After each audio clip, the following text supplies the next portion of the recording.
Hi, welcome to the Platinum Business Break Podcast. And if you're watching on YouTube, this is our vidcast.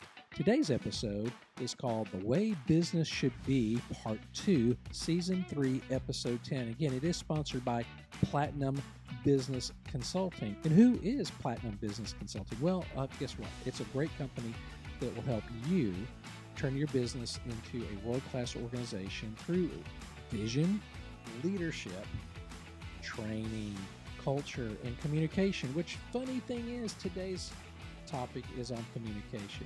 So this is part 2 of my series on how the way business should be. And another thing I was going to let you know, stay tuned to the end for a special offer for my listeners and those watching on YouTube. All right, we're going to jump in again. The way business should be, part 2. So a few weeks ago, I did a podcast on have you recalibrated your compass lately? And that was from right off my vacation. I kind of reset my personal compass. I kind of looked at, what do I believe? And more specifically, what do I believe or how do I believe business should operate? Okay. That was kind of the point from that. So I wrote down about 20 points or what I call my manifesto on how business should be. And the first one last week was on business should not be hard or difficult. So again, my manifesto, my public declaration of values, views, and direction. So for this week, I want to talk about communication. So number 2 on my how business should be is communication is job 1, especially from leadership. And again, I just want to point out that lack of communication leads to confusion. Confusion leads to chaos, and chaos leads to disengagement, lost employees, and customers. And again, I have Yoda up there, so some of you, who know me, and if you're Star Wars fans, you can do that in a Yoda voice, right? Like say, lack of communication leads to confusion. Okay, I'm not going to read all that. So anyway, I thought that was funny. Hey, if you don't think that's funny, you're probably not going to like the rest of this podcast. So anyway, hey, just lighten up. We're trying to have some fun too. So again, number 2, communication is job number 1, especially from leadership. Now, some of you, again, are going to say, oh, well, didn't you always say vision is number? Yeah. Now, listen, I'm just going to frame this up. Vision, culture, process, what are your core values, on and on.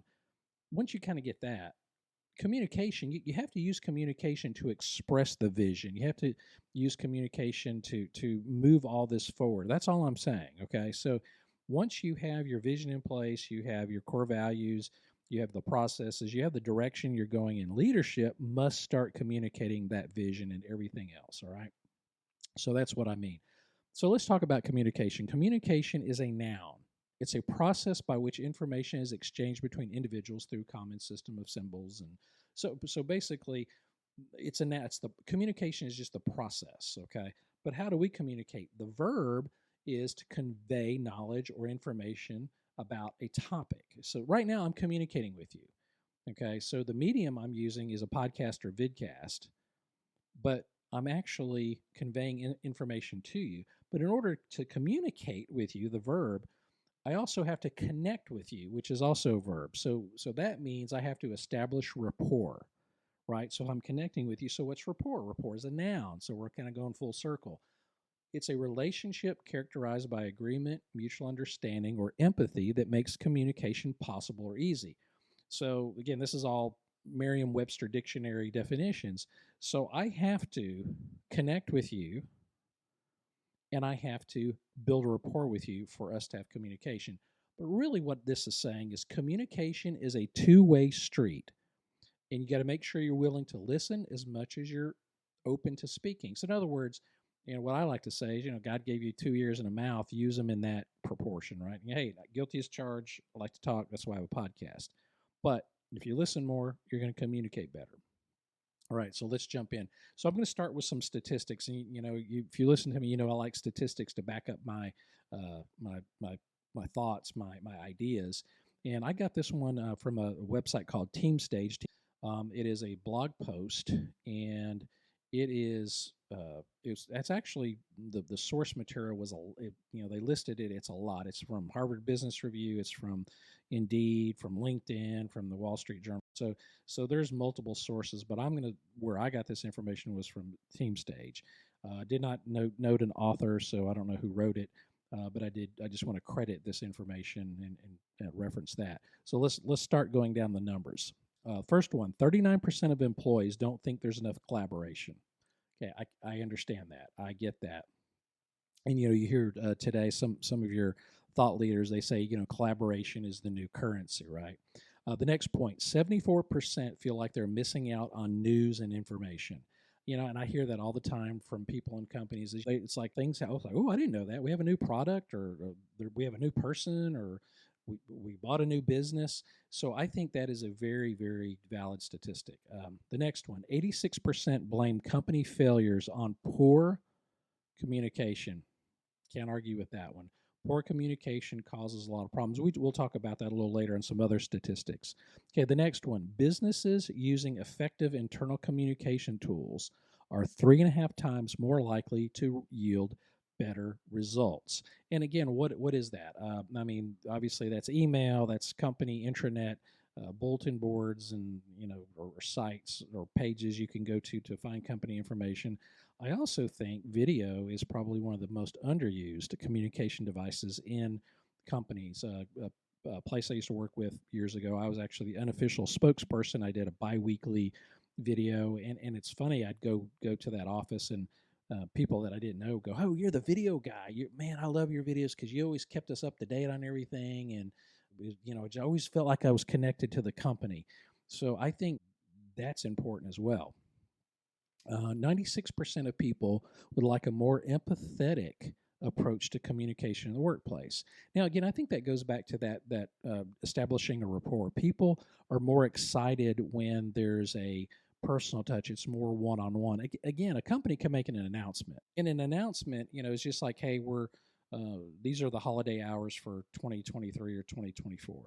But something that's communicated or communication is required, that means it's a two-way process, and there's some chance for some feedback, right? So again, I think when we're talking about communication, you try to personalize it if you can, and make it sound, again, not like some cold statement, from corporate USA. Just make it warm, make it personable. I think that's what that's saying. To continue, and I'm going to read here a little bit because there's a little deeper statistics on each of these points that I want to bring out. So the first one is, number one, companies using internal communication best practices outperform the competition. And the research shows that companies with effective programs for communication support are 3.5 times more likely to beat out their rivals, while well-informed employees outperform their peers by 77%. Wow. I mean, that's strong. Let's go to point number two. Nearly 70% of the workforce would be more productive with effective communication in the workplace. So here's a further statistic. Communication facts and statistics show that 69% of employees would work harder if they felt appreciated by their employers. Now, here's the second point I wanted to make that's very important to what I'm saying. They would also be 4.6 times more motivated, 4.5 times more motivated to produce quality work if they felt like their voice mattered. Now, again, we talk about voice of the customer, or VOC, in some industries. So I think that's a very valid point. And again, if communication is two ways, if employees or team members have a way to comment or express their voice on something, they feel like they're part of the organization. So I think that's really cool. All right. 96% of professionals want a human quality to the way they communicate. So a massive 96% of employees want a more empathetic approach to workplace communication, believe it will result in better retention rates. All right. And again, I saw a video for one company. It was a quarterly update, and the body language, right, was very poor. It was like a hostage video. So if you're going to communicate with your team, make sure it's high energy, it's authentic, and you can connect with them. And for example, have you ever been to a seminar, a webinar, a conference, maybe church or somewhere where there's been a speaker, and that speaker just connected with you? You like, oh man, he's talking to me, or she's talking to me. That's what I think that this means. All right. We're going to go on. Number 5, up to 89% of all employees would recommend their company to prospective colleagues if it had a plan in place to support the well-being of staff. And I think that is so important right now is, again, we talk about self-care, we talk about burnout, we talk about disengagement. People are checked out. People are bandwidth. They don't have enough bandwidth to do their job, because companies have either they're not hiring, they're not backfilling when they lay off, or when people retire. That natural just churn, and people would like to just hear that things are going to be okay. And I think in people in and for companies to address the mental health or the well-being aspect, I think is very important. That's another part of communication. Right, we're going to continue to the next one. All right, number 6, almost 40% of all employees believe there's a lack of collaboration and communication in their company. So again, some further statistics. 39% of the workforce feel like there's a disconnect between them and the company, and that there's little or no room for productive dialogue within its communication structure. This might tie in nicely with the fact that 69% of those in management positions don't feel comfortable communicating with their staff. Wow, that is a damning statistic. So 69% of managers don't feel comfortable communicating with their staff. And that's why things blow up. We hear this all the time is a company makes a decision without any input from the employee. And a lot of times it's a bad decision, because a lot of times the people making these decisions are higher up. They're out of touch with the market. They haven't, done the job. They're not the boots on the ground. They're not the customer facing team member. And therefore they think they're making these great decisions, and they're going to be disasters. So that's what that statistic is saying. All right, number 7, 33% believe that there's a lack of transparency in their internal employee communications. Hear that all the time. One of the statistics is only 5.9%, 6% of companies notify their workforce of their goals on a daily basis. I mean, think about that. And again, that kind of goes back to vision. A lot of companies that I've talked with or worked with is there's no vision. The average employee doesn't know what the vision of the company is. Therefore, they don't know what the core values are, and on and on and on. That's why we're in a state that we're in. Next one, number 9, 85% attribute company failure to poor communication. Again, I think, let's see, poor communication statistics show that 60% of companies admit they haven't implemented long-term strategies to promote effective communication in the workplace. The next one, 21% of people in charge of internal communications aren't doing their jobs. So workplace communication statistics show that 21% of those responsible for internal employee communication have no plans to do that within the company. And that number actually is 23% in US. So I guess this is a global survey. So the question is, and I ask, the business owners, the senior leadership, the executive team, who owns communication? Is it the HR people? Is it the IT people? Is it the marketing people? It's you leadership. You own communication in your organization.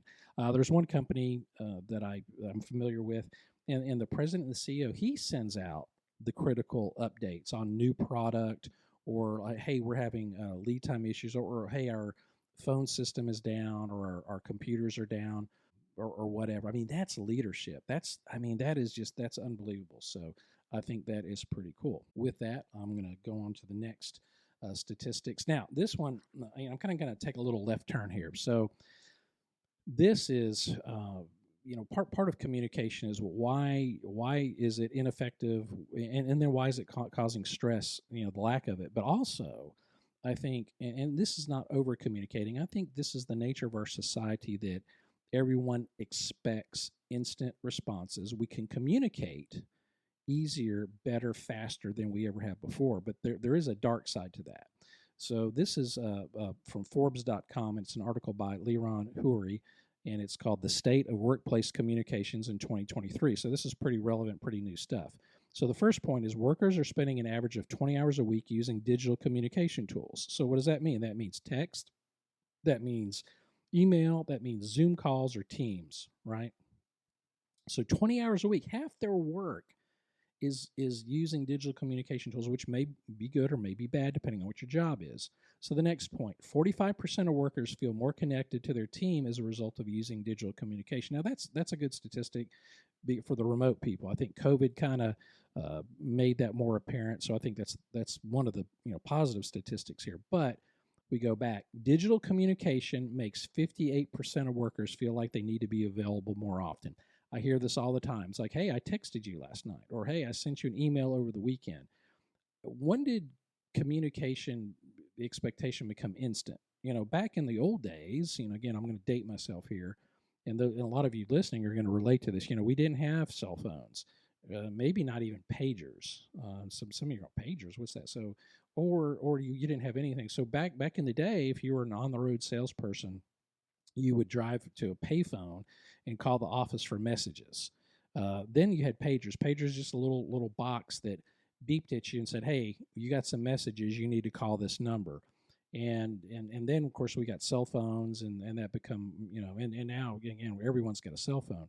So the point to all that is back in the day is people didn't expect you to immediately return their call. There's now an expectation. In fact, I had one the other day. Someone emailed me and they texted me like, "Oh, did you get my email?" I'm like, "Yeah, I hadn't got to it because I got 100 other emails. I haven't got to your email yet." I mean, it's important, but so I think that's what that statistic is really calling out to. All right, next one. 60% of workers feel increased burnout as a result of communicating digitally, and I think that dovetails to that one. A lot of us are again getting texts from our bosses or coworkers after work or on weekends. That just needs to stop. I mean, unless that is your job, unless you are on call. But if you're not on call, don't text somebody. Don't talk about work on the weekend. You got to unplug. That's for mental health. Some people are going to push back on that. But again, it depends on the industry. It depends on what you do. All right. Nearly half of workers report their productivity being affected by ineffective communication. Now, what that is to me, that's poor communication means, or ineffective means, you don't get all the information, right? Because it's an exchange. A lot of times I see people, for example, placing an order, they don't give you all the information. What is the quantity? What's the color? Where are we shipping this to? Oh, what's your email address? Or they sent the wrong email. They keep sending the wrong email. They've gotten letters or numbers transposed. I think that's what that's talking about. All right, last one here on this page. 42% of workers experience stress trying to form responses that convey the right tone of voice. Okay, now people who send messages in all caps, they text in all caps, or are they angry? Who knows? I think that's the part we're talking about, personalization. I think the digital communication has become so antiseptic. We lose the body language, we lose the eye contact, the nonverbal cues. Correct, right? That's what I'm talking about. So I think that's the other hard thing, because I've gotten emails and texts before. I thought, oh, this was hostile. Then talked with the person. Oh no, that was just the way they typed it up. All right, but you got to be cognizant of that. All right, so uh, I can. This is another art. Now I'm going to kind of, we're going to kind of get back on the path. So these are some more communication statistics, and this is from a website called Zippia.com by Jack Flynn. 25 plus critical communication in the workplace statistics, and this is for 2023. How effective is good communication? So just a few bullet points here. Teams with effective communication see their productivity increase by 25%. Can't argue with that. 86% of workforce respondents blame poor communication as the main reason for company failure. I see that all the time. I hear stories all the time. It's just poor communication, really, to the customer, and then it's preceded. If you go up the supply chain, it's poor communication. In other words, a customer orders something. Again, I'm talking about a product, not necessarily a service, or maybe it could be a service too, and something happens and that gets delayed, and that's not communicated to the customer. That's what that's talking about, is company failure, or could be in the design of a product. Poor communication could result in a poor or dangerous product. I mean, that's why you have recalls on vehicles all the time. All right, next one. Only 7% of the U.S. workers feel that communication is accurate, open, and timely at work. Only 7%, 7 in 100. And I believe that too. And again, I think that's, and we're talking, accurate, open, and timely. A lot of times, again, people get emails after the fact. It's like there's a new product out there. Oh, and then you get the email. Seeing that a lot. All right, next one. Up to 95% of employees don't understand their company's strategy. Let's just say that's vision, right? If 95% of employees don't understand the strategy, that means they can't understand the vision.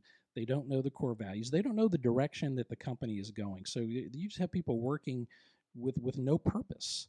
That's dangerous. 95%, that's amazing. All right, last one on this page. 28% of employees believe poor communication is the reason for missed deadlines. And that kind of dovetails what we were talking about earlier is, let's say you're building a house and there's no coordination with the construction materials being delivered, and you're supposed to get bricks on this day. There's a crew waiting, and then the bricks don't show up, and and then that domino effect. So I agree completely with that.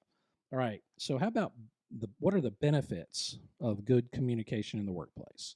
Well, the first one is teams with effective communication plans are 3.5 times more likely to outperform peers. Makes sense. The second one, companies with effective communication plans increase employee retention by 4.5%. An informed employee who knows what's going on, feels safe, feels secure, therefore is going to perform better.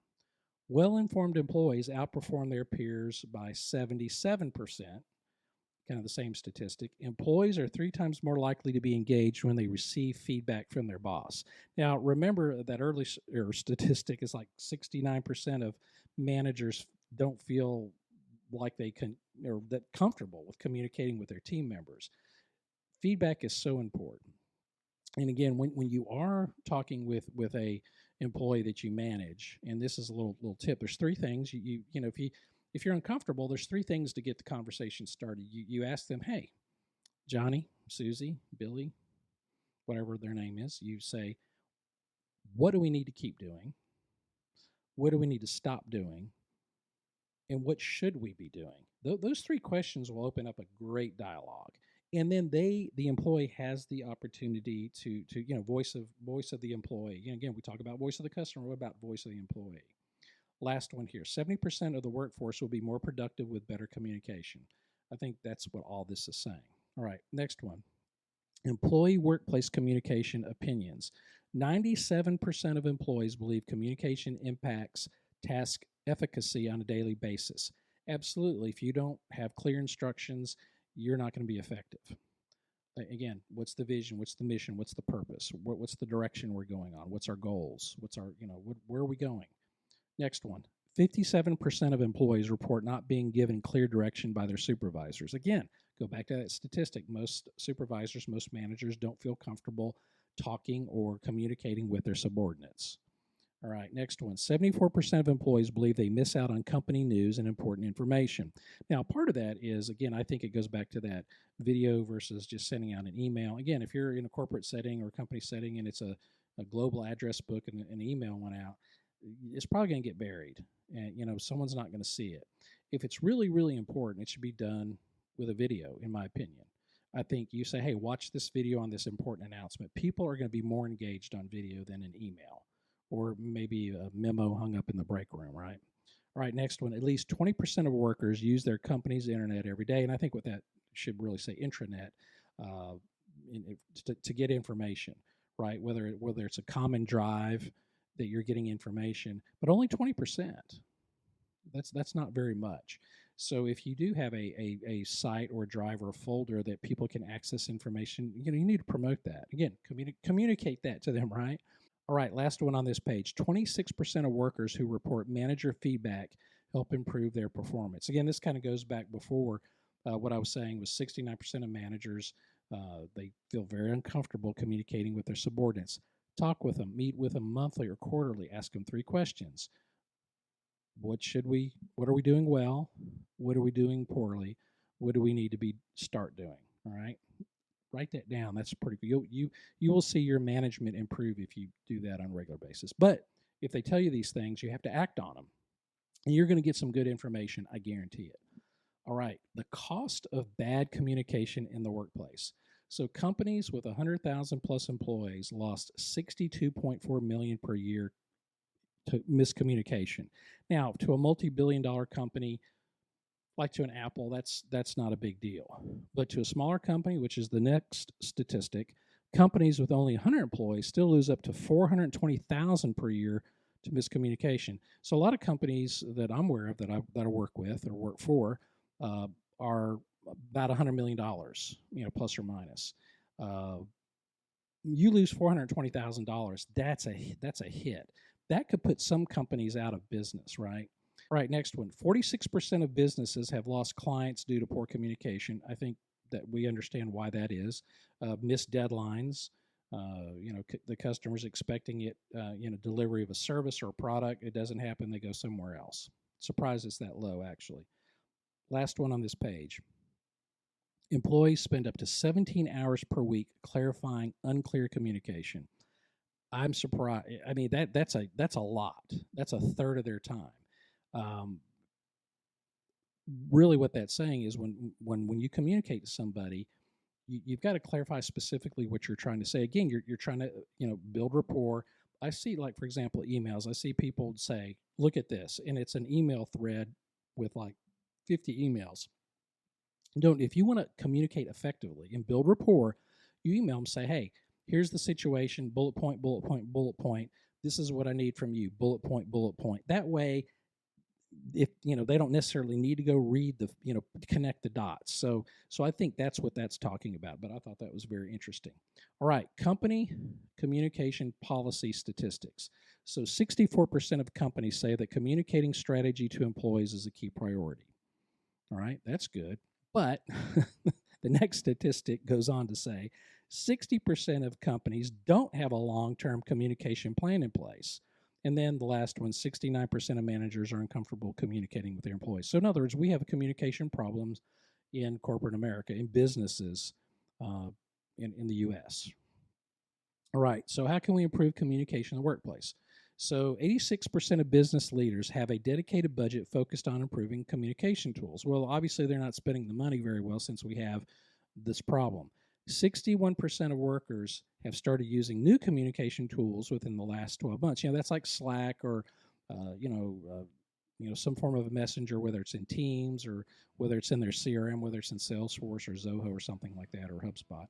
So they're using something new, and that's good. That's a good thing. It just gives us more opportunities to connect, but we have to manage that, kind of like we were saying earlier. You don't want to overwhelm or cause stress with too much communication. 85% of employees feel most motivated when management shares company news updates. And again, I'll refer back to that story where I did videos every 2 weeks for a company.